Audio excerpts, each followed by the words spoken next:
Hello? I have something for you po. Paborito niyo po.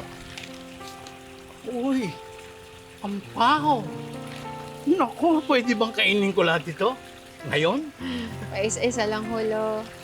Ah, maraming salamat ha. Dahil sabik na ako talaga sa ampaw. Parang bumalik ako ng Cebu. Maraming salamat ulit ha. Hello?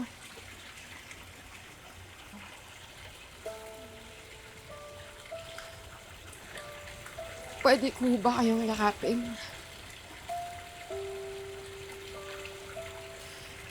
Hello? Alam ko,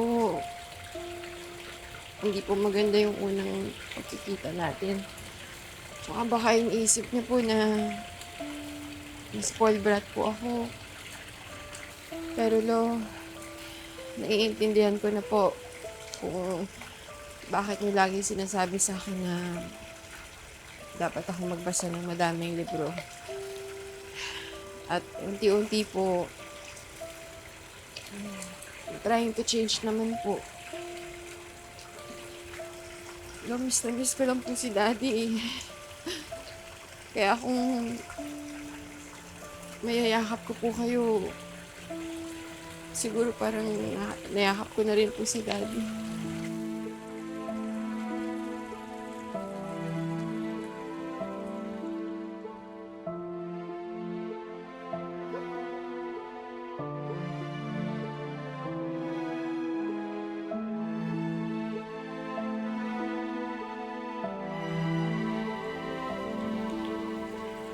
Huwag kang mag-alala.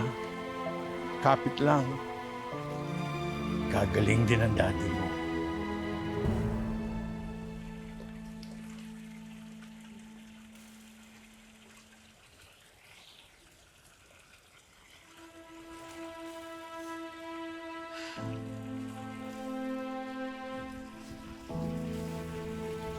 Sorry.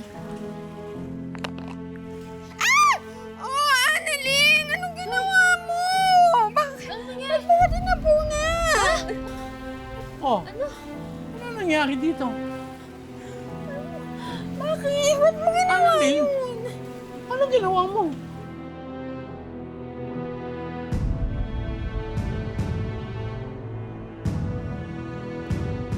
Lo, hindi po ako may gawa niyan. Zoe, ba't ako'y pinagbibintangan mo? Alam mo, hindi ko ginawa yan. Ikaw gumawa niya sa sarili mo. Ba't ko naman gagawin yun sa sarili ko? Hindi naman ako baliw eh. Ako na nga akong natapunan dito. Ako pa yung pagbumukain mo sinungaling. Zoe, hindi kita tinapunan yan. Alam mo, ikaw gumawa sa sarili mo niyan. Bakit? Para mukha kang nakakaawa, tapos mukha akong masama sa harap ni Lolo? Ganun ba? Hindi. Annalyn, bakit nangyayari ito? Dahil ba dito sa ampaw?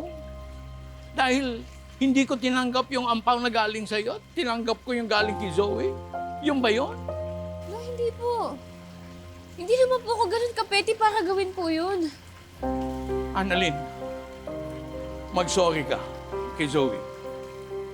Pero lo, hindi ko nga... Mag-sorry ka, Annalyn.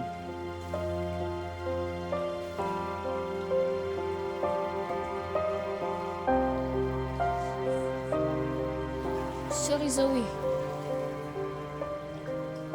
Oh. Ayaw ko nang mauulit yan, Annalyn, ha? Halika na, Apo. Doon ka na magpalit sa opisina ko.